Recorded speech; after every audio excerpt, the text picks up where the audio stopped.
Hey, have you ever wondered when Quebec was founded? It's a question that's been on my mind lately. That's an interesting question. Quebec has a rich history, and its founding is a topic that's open to interpretation.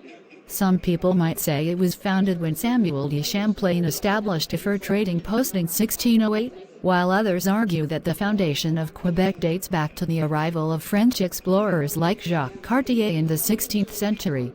You make a good point. Champlain's establishment of a fur trading post in 1608 is often considered the founding of Quebec City, which is now the capital of the province.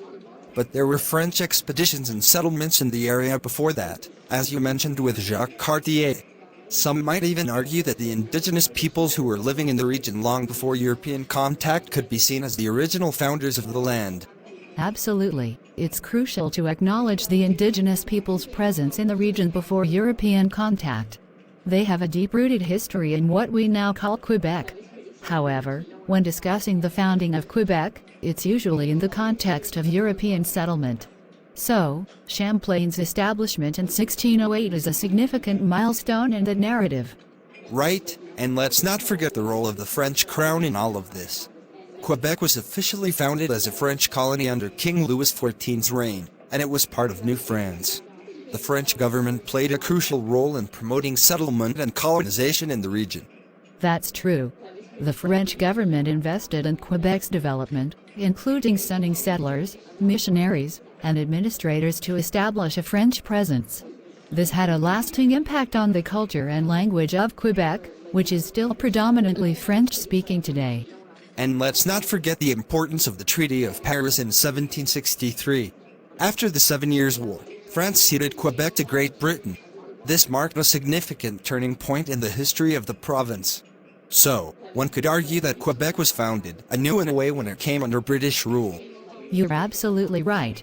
The British period in Quebec's history introduced new institutions, legal systems, and cultural influences.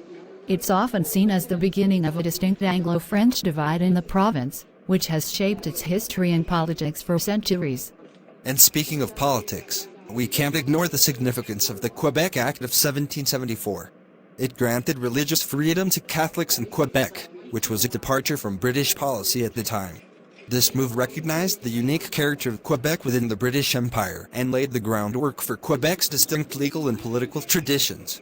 Yes, the Quebec Act was a critical piece of legislation that acknowledged and preserved the French legal system and Catholic religion in Quebec.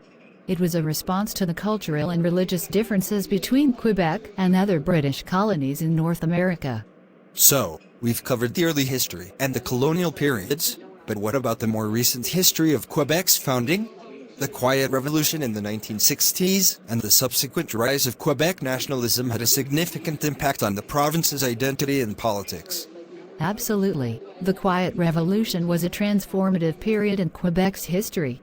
It marked a shift towards secularism, modernization, and a renewed sense of Quebecois identity.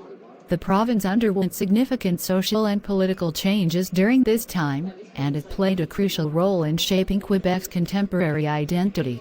And let's not forget the pivotal moments like the October Crisis in 1970 and the two referendums on Quebec sovereignty in 1980 and 1995.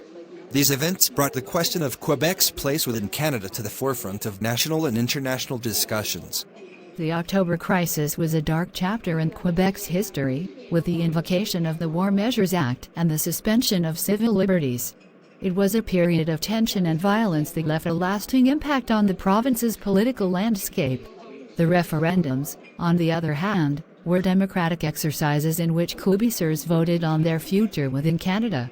While both referendums resulted in Quebec remaining part of Canada, they demonstrated the ongoing debate about Quebec's place in the country. So, when we talk about the founding of Quebec, we have to consider all these layers of history, from Indigenous presence to European colonization, from the British period to the Quiet Revolution and the modern political debates. It's a complex and multifaceted story. You're absolutely right.